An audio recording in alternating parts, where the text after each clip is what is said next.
Good afternoon. Thank you for joining us.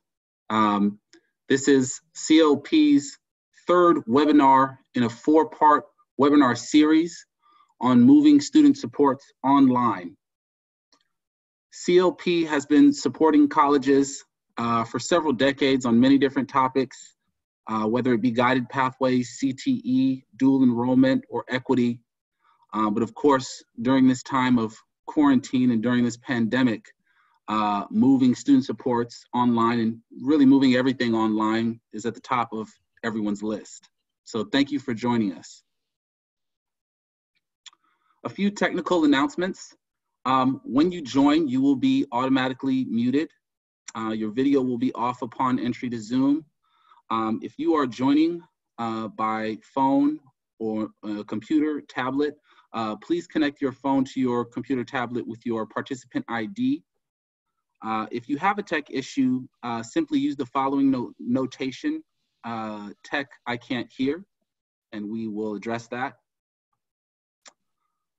We certainly welcome questions during this webinar, and we also welcome suggestions as well.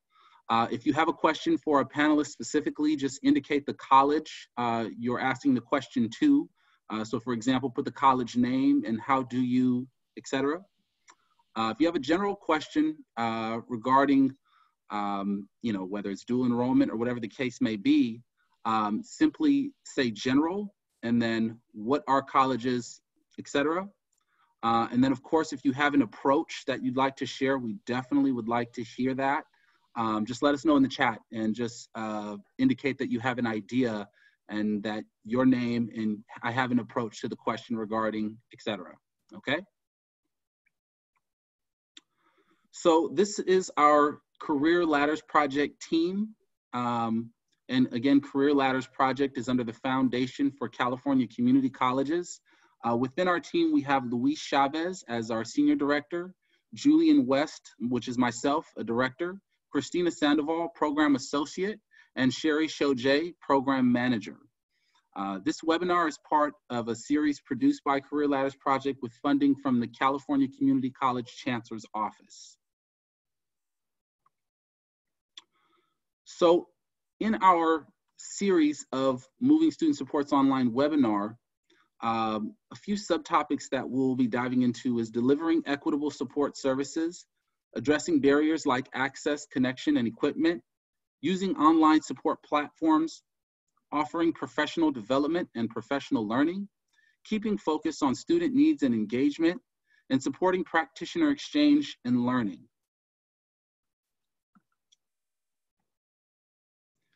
In terms of the participants that we have joining us today, we have a very diverse crowd. Everyone from counseling faculty, student service administrators, classified staff, instructional faculty, state policy representatives, researchers, foundation and chancellor's office representatives, a few K through 12 educators and staff, and of course our student representatives as well. Another thing to keep in mind is that all slides, links, and recordings, and all of the resources that we share today will be available via email after the webinar. So we will send all of these resources that we go over today. So in terms of today's particular topic that we're going to cover, it's classified staff challenges to supporting students. We believe sternly that our classified staff, being the front lines, are going to be an extremely important component of helping students through this online environment that we're now in. And we're bringing to you three speakers, two of them classified, one of them is a manager.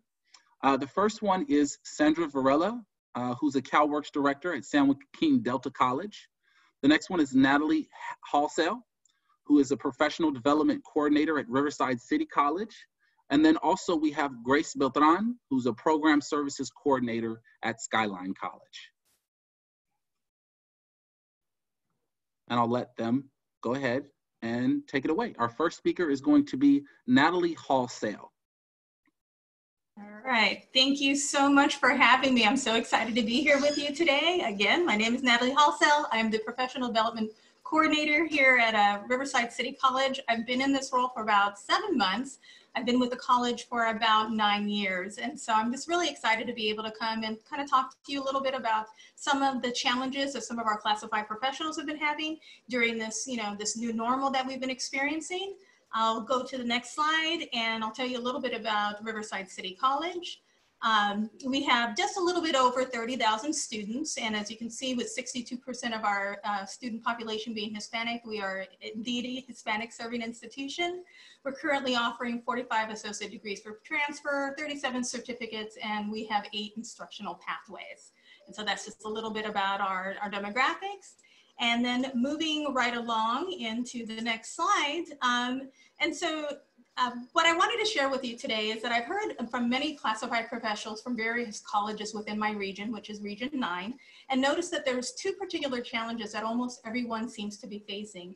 And the reason we want to talk about those challenges from that classified perspective is because we are asking our classified staff to really, pour into our students during this time. It's something we've been doing all along, but I think, maintaining that student connection and that desire to continue to support is near and dear to all of our hearts. And we're all doing everything that we can to continue to support our students. So the first challenge that I've noted is that achieving that delicate balance of work-life. This is something we all can relate to. What we noticed is that when college closures first began taking place, districts had only days and sometimes just even hours to respond. Initially, the primary focus was for institutions to convert face-to-face classes and student services to an online environment. Employees found themselves caught up in that whirlwind of coming onto campuses, collecting their files, their equipment, if available, obtaining their VPN access and clearing out the refrigerators, bringing home their plants. Now that we're settling into that new normal, we can begin to see some of those after effects of making the switch to that virtual work environment. One of the most significant challenges many of our professionals have expressed is achieving that balance, because gone are the start and end times designated by our job descriptions. Those are now kind of out the door. A lot of employees might be homeschooling kids or taking care of other individuals in the home. And this has created added stress, and this added stress is going to impact our ability to focus, and it's going to slow us down a little bit. I know for myself, my ability to concentrate has been a little impacted because, I'm not dealing in the normal environment that I would find myself in. I'm at home, and so there's a lot of distractions at home. I'm sure everybody can agree. Our desire to answer student emails and provide them with access to services further motivates us to continue to work into those wee hours of the night, right? And so what are some of the things that we can do and to help as organizations in general? And so what I'd like to propose is that maybe we think a little bit about sharing useful articles, websites, and other resources, maybe in a weekly email and a newsletter format. Let's not assume that employees are seeking out this information on their own. I think there's a lot of information overload, and being thoughtful and providing them with what seems like the best and most useful information might be just a little something that they need to remember to help them to remember to care for themselves. And what this does, it accomplishes more than just providing the employees with the information. It sends a message of support from the institutional level, recognizing that these are individuals, these are humans going through this experience, right? And so it's a reminder to them that it's okay for them to care for themselves, right? Another idea is to establish reasonable expectations and clearly communicate those expectations. A lot of staff members, I got to tell you right now, are anxious to be productive and demonstrate their worth to the institution. For some of our colleagues, they've been placed on a standby kind of status. And as we begin to think about extended closures and how this might impact our state funding, the reality and the fear of layoffs is very, very big. It's a very hot topic for a lot of classified employees. And so giving some type of reasonable expectations, kind of communicating with them that, hey, listen, you don't have to kill yourself 12 hours a day to get things accomplished. It's going to be all right. We trust you to be doing the good job that you've always been doing. So that kind of messaging is going to be really important right now. Another reason to set those clear communicate those clear expectations is to encourage employees to take care of themselves as they take care of students and each other, and also and remember to have some understanding that gone are the dual monitors, access to internet and other internal resources, and quick printing, right? And so communicating to them that you understand that they may not have everything that they need, and that normal tasks are going to take a little bit longer than usual. Okay, so those are all kinds of the things that will help our staff give themselves grace so that they can look and go, okay, so it's okay for me to take 2 hours to homeschool or make lunches, right? Because my managers are trusting me, my leadership understands the stress that I'm already under, and it's okay for me to give myself a break.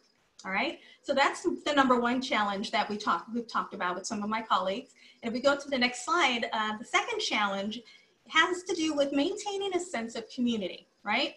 That need for human connection is one of our basic social needs. When we left our campuses, we left our students, we left our friends, our coworkers, and for some of us, our families. There was no time to say goodbye, and at the end, and at the time, we didn't know how long we would be gone. I mean, I know for myself, it was going to be a 2-week closure. And so I grabbed a few things and didn't really get a chance to say goodbye to a whole lot of people. Those quick conversations that we used to take, that used to allow us to quickly get an answer, a question answered, or a meeting scheduled, or share a great idea are gone. So we're not passing each other in the hallways. We're not running into each other in the restroom or walking to a meeting location anymore. And really, that's the way we got a lot of our work accomplished, through that human connection. You know, right now, Zoom meetings reign supreme as we try to virtually collaborate. And while this helps us get the work done, those moments of human interaction that are part of the job is what we really need to try to maintain during this time to help us stay connected to the mission of serving students, okay? And so some of the ways that we can create community is to think about, if you hold regular team meetings, create a few minutes at the beginning of the meeting just to check in. Maybe ask employees to talk about a small win, and that small win could be maybe not eating the entire can of brownies, or going for a walk, or not strangling the small child that has been whining at your feet all day. Another idea is to encourage team members to take scheduled breaks or have like a virtual lunch together. This allows staff to interact with each other. One of the ideas that we institutionalized at Riverside City College is Water Cooler Wednesdays. So every Wednesday from 9 to 9:30, we're gonna be holding just a little coffee break where we talk about a variety of topics. This week it was, what are you cooking? Next week it's going to be, what's a new hobby you've picked up? And that allows for individuals who don't normally get a chance to interact, that's not part of maybe your department, to kind of see each other again, right? I know the scope of the individuals I communicate with now has gotten a lot tighter. It's a lot smaller of a group. And so I have to actively work at reaching out and interacting with different people from different departments, okay? And then the last suggestion I can bring to you is that if you haven't already established an employee recognition program, perhaps think about doing that. And if you have an employee recognition program, continue with that employee recognition program. Although it could be a little awkward and different to do a virtual employee of the month, I think it's a really valuable messaging to employees to just say, hey, listen, we see you as individuals. We are still going to cheer and celebrate our accomplishments as a community. Employees want to hear that their individual efforts are being recognized and valued, and you know, be specific in that praise. And it's okay for us to celebrate. It's okay for us to do the things that we would normally do to keep that connection and that sense of community together as an organization. Okay, and so as in essence, you know, what we want to really remember is that we're human beings first, right? We're humans, and as humans, we need to make sure that we're connecting and kind of lifting each other up and giving ourselves a little grace so that we can continue to lift up our students and do the good work that we've always done. It's just going to be a little different. It's going to take a different type of toll on us. And so just by being thoughtful about that work-life balance and the way we maintain those human connections are going to be huge. And so I'm not sure who said this particular quote, but I think it really kind of sums up the environment we're working in. We have to remember that we're not working from home. We are at home working during a crisis. And it's, you know, and that's such a very true statement. So as you move forward to your organizations, you know, take a moment, give yourself some grace, and let's give each other some grace. And remember that it's okay that we're human beings going through this time right now. All right. And so with that, thank you very much. All right. Thank you so much for that. Now we have time to take a question or two from our participants. Let's see. One question that's come in is the water cooler time that you have designated for your staff mandatory? And what sort of participation are you getting within that? It is not mandatory. It is something that I published out, and the college president was very much in support of. And so, yeah, it's not mandatory, and I'm getting about 30 individuals participating. What I've also found is that for every opportunity that I've given staff to engage, they're coming in droves. We've had record numbers at our union chapter meetings, and record numbers kind of dropping in to see, well, what's this training about? I'm finding that really it's more about the human connection that they're after, not so much the content. Yeah, they're paying attention, but there's more participation in regular ongoing standing meetings that the college is usually undertakes. And so, yeah, so I'm getting good participation. This was our first one this morning, and we had about 30. So that's not a bad turnout, given it was the first experience. Perfect. Thank you so much. And so at this time, I'd like to present our next speaker, Sandra Verala, CalWorks Director at San Joaquin Delta College. Good afternoon, everyone. My name is Sandra Verala, and I'm the CalWorks Director at the San Joaquin Delta College. As my colleague mentioned, we are impacted by this new work environment, and we are all trying to do the best that we can to support not only our students, but also each other. And one of the challenges that we faced early on was continuing to engage with our students and provide them with important information in a timely manner, because we understood that our students, especially in the CalWorks program, were also facing the same challenges that we were, such as transitioning to online classes, the need for technology and internet access, as well as immediate need for food, counseling services, housing. So we really had to come up and develop a way that we could still continue to provide services remotely and continue to support our students and connect them with resources. So to tackle this challenge, my team and I met and we explored different technology options. And in the last month, we have found these technology platforms, these technology applications to be very effective, effective tools in being able to reach out to our students. I kind of jumped ahead a couple of slides. I apologize for that. Can we?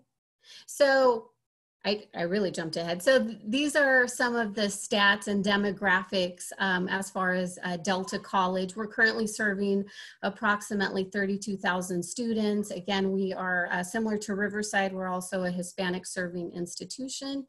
Next slide. Thank you. So, so these are the different methods of communication that we're currently using in our program. And with any challenges, it's also an opportunity for growth, right? And an opportunity for us to research and kind of think out of the box. And so again, my team and I met and we looked at different options, different technology that we could use to still engage and connect with our students. And so we are currently using these 5 different platforms in connecting with, again, with our students. So the first one is live chat. We've added a live chat feature on the Delta College's CalWorks homepage. So it's a really neat feature. We can connect with students. Students can reach out to us in real time. We can have conversations. They can go onto our homepage. They can connect with a live CalWORKs team member. They can ask general questions. Our admin staff is able to triage them to the appropriate staff member. They can also schedule appointments. It's a super quick and convenient way for us to continue engaging and connecting with our students. The other platform that we're currently using is remind.com. And we're using this tool to send text messages primarily in real time. The other nice feature about remind.com is we can schedule these messages ahead of time. So we can plan out, like, you know, the semester session as far as when the publication schedule will come out, when summer enrollment will begin. So we can plan out our semester way ahead of time and plan these messages. We can also attach links. So for example, if we're sending a reminder about upcoming summer registration, we can also attach a link to the summer schedule. Google Voice is something that we've also implemented. When we went to working remotely, we were mainly using our personal cell phones and just blocking our numbers. However, we found that it was an ineffective way of connecting with our students because they didn't answer calls from blocked numbers, or they had their phones set up to block automatically calls from blocked numbers. So that was something that we were struggling with, and the college was able to obtain licensing for most of the staff and team at Delta College to be able to get a Google Voice. And so now we can call from an actual number. We can also utilize Google Voice to send text messages to our students. So if we're meeting with a student at 2 o'clock, we'll send them a quick text message saying, you know, we have an appointment today at 2. Look forward to meeting with you. And that's been an effective tool. We can also receive voice messages, and Google Voice will translate it for us. So that's been really helpful in being able to identify which calls are, you know, urgent. And then also it's helping us in being able to triage the student appropriately. We also launched 2 social media accounts. So we launched Instagram and Facebook as another way of tackling some of the issues that our students are currently facing. So as new information comes up about, you know, different resources, we're posting that information on Instagram and our Facebook page. For example, we found out about Meal for Kids, which is a great resource for our students and their children. We posted information on that. Our college was amazing in creating a laptop loan program. So that was something that we were able to market and advertise on our social media pages. The other technology platform that we're currently using is Zoom. So this is another tool. The benefit of Zoom that we found thus far is that we're able to have that human connection with students. We're able to see them and they're able to see us. We're also able to share screens. So we help our students with the onboarding process. So if they're having difficulties with the admissions application or financial aid, we can go ahead and have them share their screen, and then we can walk them through that process. So these are all examples of the technology platforms that we're currently using in the Delta College CalWORKs program to connect and engage with students. And in the next couple of slides, I have some examples of some of the messaging. The first one that we sent out was, you know, pictures of us with their contact information saying, hey guys, we are still here and we're still here to support you. So that was one of the first Facebook messaging that we did. And then can we go to the next slide? So these are some of the social media post.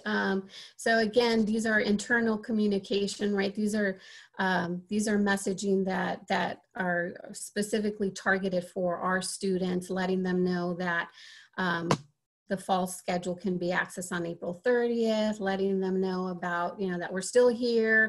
We're still here to help them with registering for classes. We're still here to help them choose classes, register. And then the other post on the right-hand side is letting them know about our laptop loan program.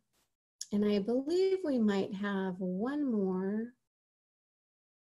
slide. Yeah, so this was these are also examples of some of the posts that we've created and sent out as external communications, just in general information that not only our students, but also not only our CalWorks students, but the college and the community as well could benefit from.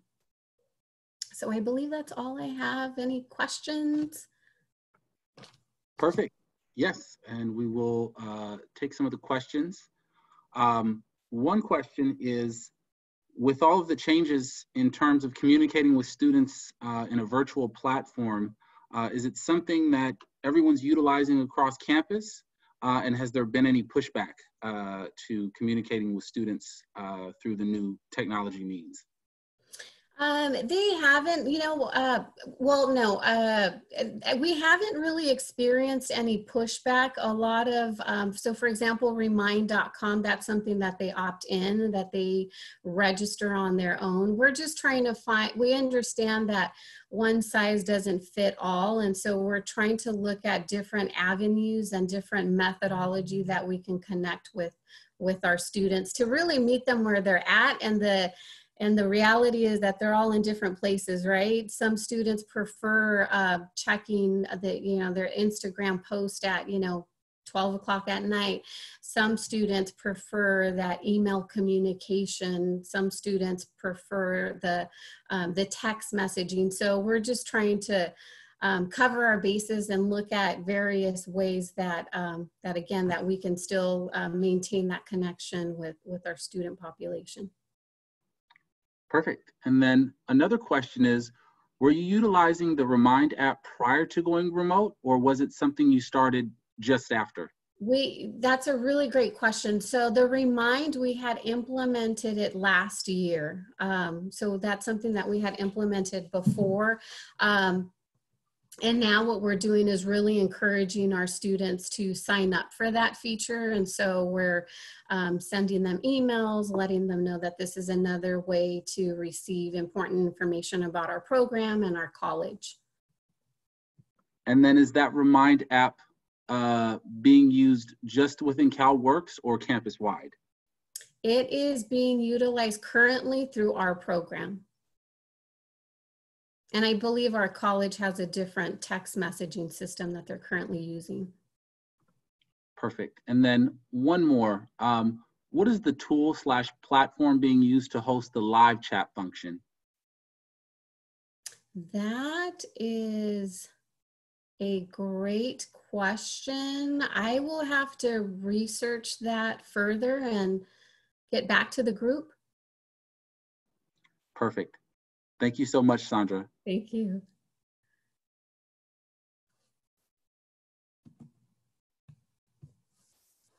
All right. So at this time, I want to introduce you to our third guest speaker, Grace Beltran. Hi, everyone. Thank you for joining us today. As Julian said, my name is Grace Beltran. I'm a program services coordinator at Skyline College, and I don't like to be alone on my picture, so I included a picture of my team, just so that everybody could see. And I'm going to go over a little bit of the demographics at Skyline. There you go. Okay, so it says total credit students of 8,802 students. We have over 10,000 students just at our college alone. But because we are a part of a 3-school district, we also have students who even though their home campuses are CSM or either Kenyatta, they also take classes at Skyline College, but they are not counted in this number because their home campus is CSM or Kenyatta. So 27% of our students are full-time, 31% is half-time, and 42% is less than half-time.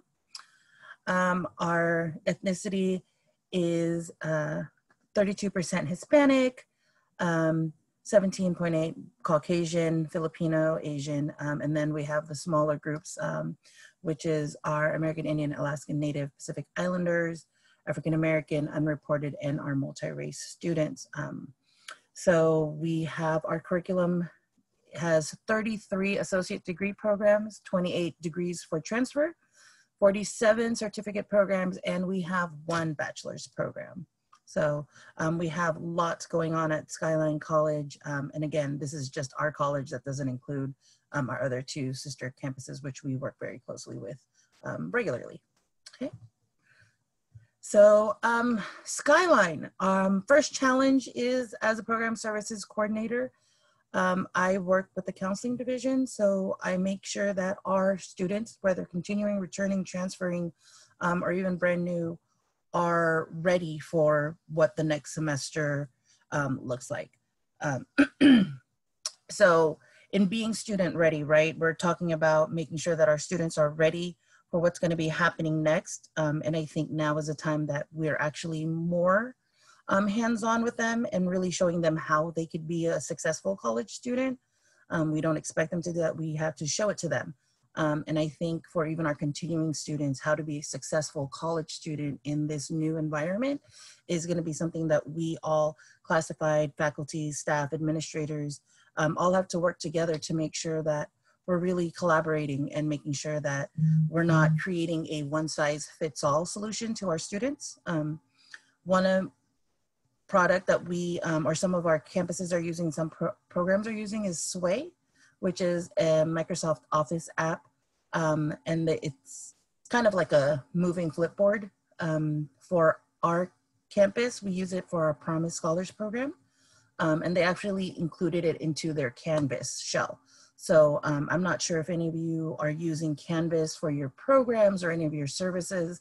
It is a good way to get a lot of students information that way in like a setting where instead of it just being just a whole bunch of emails. I know that a lot of us are probably just getting buried under emails, you know, especially if you're on a group email where everybody's just kind of throwing thoughts in there.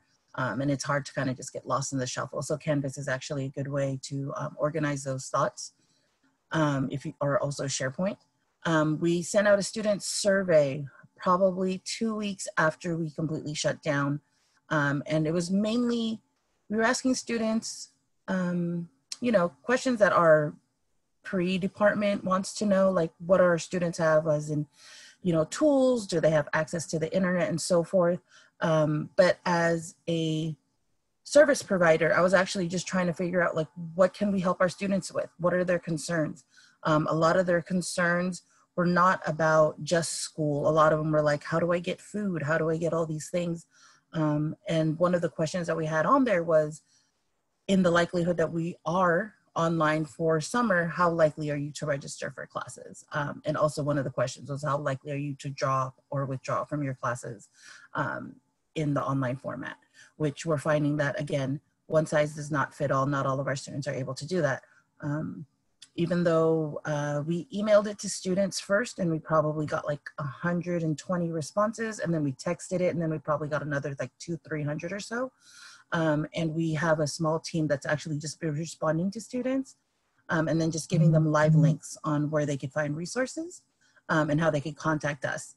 One of the things that we all figured out as we're making these phone calls and these emails and sending out these texts is that students are just like, thank you. Thank you for checking in on us. Thank you for letting us know that you're there. I don't really need anything right now, but thank you. So, you know, just that appreciation where we're like, we get it. We understand. We're all in this together and we're going to be supporting each other through this. So, you know, don't be afraid to lean in and just let us know what we can help you with. And then one of our programs at Skyline is, you know, our counseling liaison program. And this is mainly for our new college students. This is a program that we run with our feeder schools. So that's about 8 or 9 schools within our county that we're actually making sure that they're getting all the matriculation steps too. But with that right now is that it involves a lot of work with the counselors at the high school going, hey, can you let us know what your school schedule looks like? What is your daily, or what are these students going through? So it involves a lot of back and forth and a lot of communication, which again, the emails, it's really great, but it's like one thought and then another and another. So how do we continue to build and sustain these programs in our new norm? So the outreach, our college recruiter and I actually work really closely with our high school students to make sure that even though a lot of them are not going to be graduating and they're not going to be going on, you know, having their senior prom and so forth, their future is so unknown right now to them, because everything that they were looking forward to is no longer what's going to happen in their lives. So, you know, we're trying to make sure that whether or not they were trying to go to a four-year college and now want to just stay local a little bit longer or anything like that, we're making sure that as soon as classes begin, either in summer or fall, these students are ready to go. And, you know, that's what just being student ready is. I think that we have to just be a little bit more willing and available to really just do a little bit more hand-holding, especially for our new college students, just because they don't really know who you are. And another thing that we're actually doing is called a virtual PEP. We have our priority enrollment program, which actually only used to be one Saturday. And it'll be like from 8 o'clock in the morning till 5 o'clock at night, where students come in, they do workshops, they do orientation, they do assessment, they do counseling, and they walk away with their student educational plan. We're actually making it so that it's a whole entire week long, which we're viewing it as a great thing because now we're able to provide orientation, and we're calling it Orientation Live. We're not just having them go online and just do the orientation and meet us up later. We actually have counselors facilitating. So we're having them do that so that students can finally get that interactive piece and really just get to know who we are, and then allowing their parents and guardians to also participate in these virtual programs. Sorry. Next. And my next slide, my next challenge is actually just being creative and collaborative. You know, I am one person who likes to go and talk to people and just knock on their door and be like, hey, can you do this? And then just go back to my desk and can keep the momentum going on the projects that I'm working on. You know, but sometimes with you just in your own space, it's kind of easy to get lost. So don't be afraid to be creative and innovative. Stay motivated and remember your why. You know, we're used to having our community with us, as Natalie said. So how do we continue to make that work? Utilizing your resources and your technology that you have access to. Don't be afraid to try new technology. I also communicate with students using Kahoot because it's fun and it's not just here's a whole bunch of information. And, you know, send ideas and thoughts to your peers and colleagues. I think that's one of the most important things without us not having community or having community so readily available is that we get so stuck in our own silos that we're unable to see somebody else's perspective and understanding of how things are. So, you know, reach out to people. I think sometimes I just find myself just chatting with somebody on Zoom and then I'm like, you know what, I'm just gonna call you right now because this isn't working. So, you know, be able to push the limits, try different things.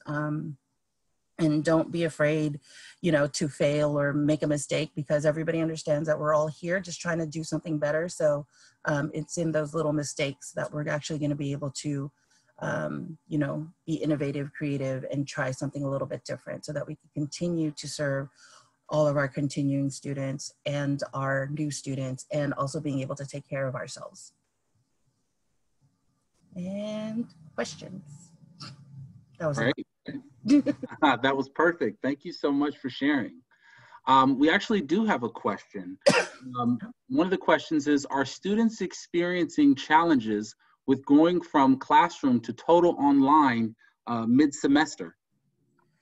Yes, a lot of the students who have been responding to our survey, the ones that, you know, because there's that other section, a lot of them were like, I am a hands-on learner. How do I do this? I can't do this. We've actually, you know, and we've led them to our tutoring Our tutors are still tutoring online. And because of that, the new EW, secondary circumstance withdrawal, students are able to do that as well. But our program is also trying to figure out, or our school is trying to figure out what other options there are as opposed to a withdrawal. But yes, a lot of the students, but mainly most of the students who are concerned with transitioning to fully online is either some instructors who are not prepared to be online or just giving more work, and students are like, no, we don't like that. And or the other situation is they were supposed to be in a ceramics class or in a lab. So still trying to figure those pieces out. I know that one of the products that we're looking at is something called Labster. I don't know if anybody's seen or heard of it, but it's actually really great from the demos that we've seen so far. So yeah, the transition has been very difficult, especially for those students who already know that they're not, online platform is not their best. We find ourselves sometimes just emailing students as opposed to having them go to Canvas, because you can see that they're not really logging into Canvas. And you know, it's difficult for them, but we also do have a lot of technological support folks on campus who are still helping with that. Perfect. Thank you so much. You're and welcome. So for the next 11 minutes, I want to just transition into just general questions for all of our speakers. So first one, I guess we'll go with one for Grace again. It's about the Counselor Liaison Program. And it's wondering, was that in place with local high schools prior to COVID-19? And how are you maintaining connections across these institutions during this time? Really great question. So this is our, I think, third or fourth year. They've kind of all just blended together. So this is our fourth year doing the Counseling Liaison Program. The high school counselors who are reaching out to us, like we've been reaching out to some, actually to all of our feeder schools. Some of the counselors at the high schools are really just responsive, and they're like, great, we'll work with you on this. We'll email our students, we'll contact our students, we'll let them know that you're going to be sending them an email. Where's the email going to be going to? Get a phone call instead. So we're working with the high schools. They're very aware. But there's some high schools that are not really responsive. One of our feeder high schools was like, we do not have the bandwidth to help, you know, make sure that students are attending their counseling appointments virtually. So can we just send students on over to PEP? And so it's difficult because we also find that we have a lot of no-shows, and I think that's where the whole entire being college student ready is, because although, I mean, I'm new to Zoom and Zoom is not my best platform, but I think our high school students, because they're not really used to it, or some of them, their parents don't use it, they require a little bit more hand-holding. So we actually have our student ambassadors who are working from home, using things like Google Voice to call students and be like, hey, your counseling appointment's in 10 minutes. I'm here. Do you need help support to like log in? Do you know where the email is? So again, once it used to be something where we're like, hey, this is the days that we're going to be at your high school. And then the schools would pull students who have applied and completed orientation at Skyline to come and meet with us. But now it's more of a, let's send this email. Now let's call the student and let's make sure that they're on. Perfect. Excellent. Thank you so much. You're welcome. I want to circle back to Natalie for Riverside. There was a question that came up. It was about your outstanding employee program. And it was, how do you select an outstanding employee? The question states, I can't see how that would work considering that there are so many unsung heroes that step up. How did you get this to work?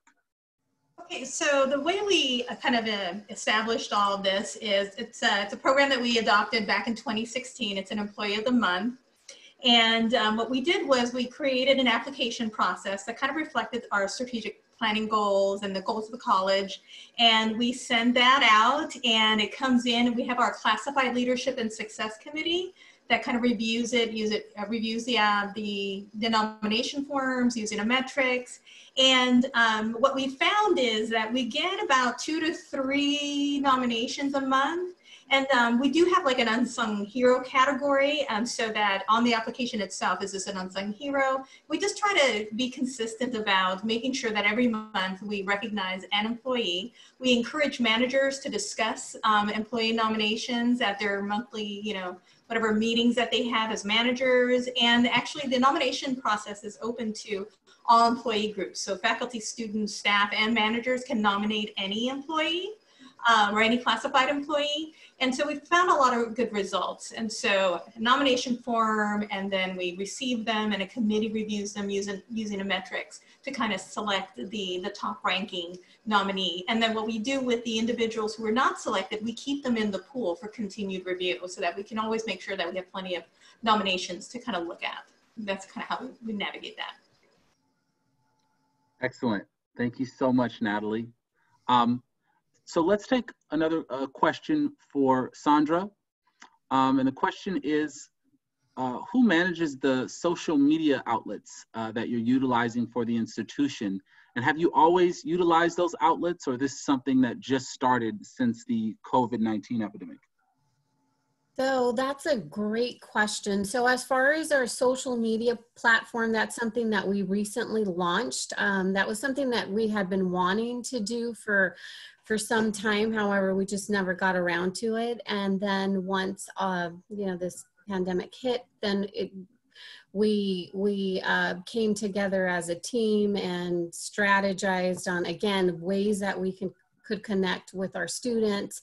And so, so we went ahead and launched the Facebook and Instagram page. As far as who manages it, currently one of our academic advisors is the one that spearheads all of the posts in collaboration with our resource specialist. So Angie and Joanna work together on finding content and material for us to post. And then we just collaboratively, during our team meetings, go over the upcoming week's next week's post, and then decide if we want to keep the information, if we want to change it, update it. And so so currently our advisor and resource specialist are the ones that spearhead the content and manage the social media accounts for our department. Excellent. Thank you so much for that.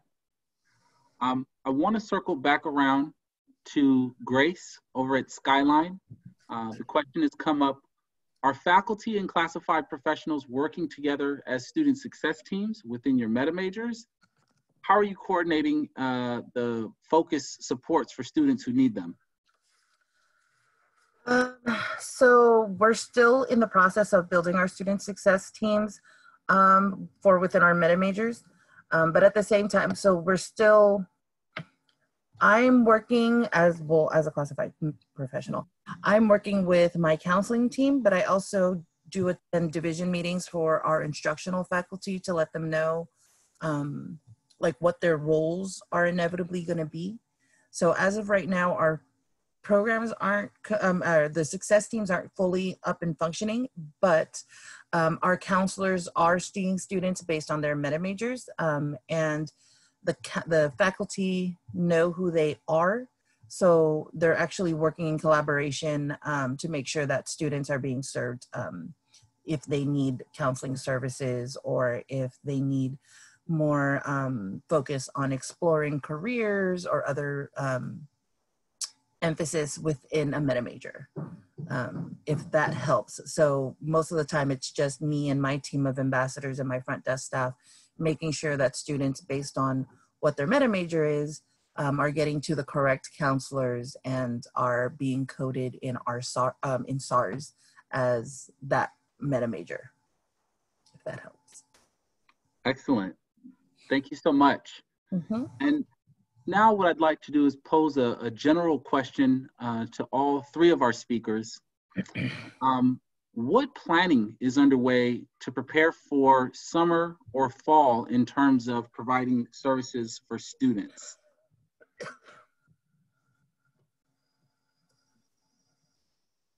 And let's start with you, Natalie, if that's okay. Yeah, that's not a problem. From what I understand, we're really taking a close look at the student connection and the connectivity to ensure that they have what they need to continue to learning. You know, everything is so much kind of up in the air about what is summer going to look like. Are we going to fully be summer online with maybe some lab classes actually in the on campus? And then kind of with that same mindset going into fall. And so while they kind of wrestle with what the instruction looks like, a lot of planning has been done to kind of reflect on what are the students experiencing right now and what are they going to need if we need to continue the online environment going into the summer and the fall. And so there's been a lot of discussions about how to harness some of those classified employees to maybe make some phone calls, touch base. We've done some student service surveys to say, okay, do you have what you need? Are you doing okay?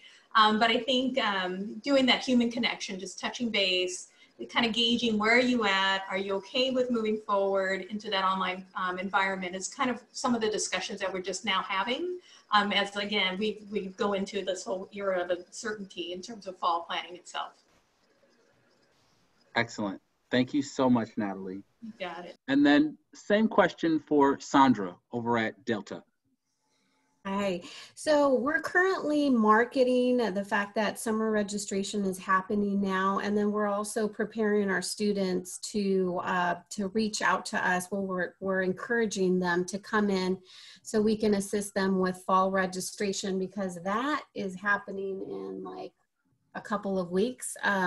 And so we want to encourage our students to schedule appointments so that we can help them with preparing for summer and fall classes. We're also doing a lot of outreach. We are looking at the students that we serve for spring, and we're also reaching out to them via phone and connecting with them that way, and inviting them to come back and register for the upcoming session and the fall semester. We're also asking them what, their current needs are. We have a lot of students that are facing, food insecurity. There's also the need for technology. And even though we've sent out emails and text messaging, letting them know about the laptop program, sometimes, they're so focused on other things that they might have missed that. And so we're reminding them that, that we're here to help, we're here to support them and help them get through this stage and this current environment or situation that we're in. Excellent. Thank you so much. And then final question for you, Grace. As of right now, I think we're trying to figure out how to best utilize our student ambassadors to continue to be that support. Me and the college recruiter, we feel that students are more open to discuss with other student peers questions and concerns that they might have. So we're trying to figure out how we do a kind of a drop-in situation where students can come in and just ask questions, not like kind of like a chat bot type of situation or a chat function, but more being able to actually speak to someone and knowing that it's not just an automated response. But we're also creating videos to kind of help students through this time.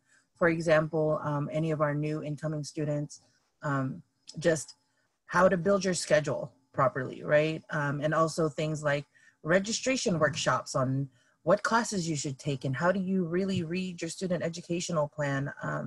Even though these are sometimes things that people say that should be happening during a counseling appointment, some students, again, need more help than others. So being able to walk them through and letting them know that we're available. So we're going to be doing different workshops, especially for fall registration.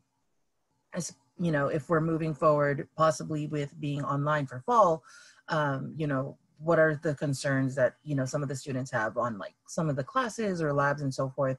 So just things that we know that students usually come and stop by our office for, we're trying to figure out how do we make that something that's still online where we're still accessible, so that students understand we're still here from 8 o'clock in the morning till whatever time at night, like we're constantly here and just you know, putting it on our website and making sure that they're aware that all of these resources are available to them, and like all the links are live and all the messaging is changing so that it goes directly to who it needs to go to, and students aren't really kind of trying to figure out where they're supposed to go next.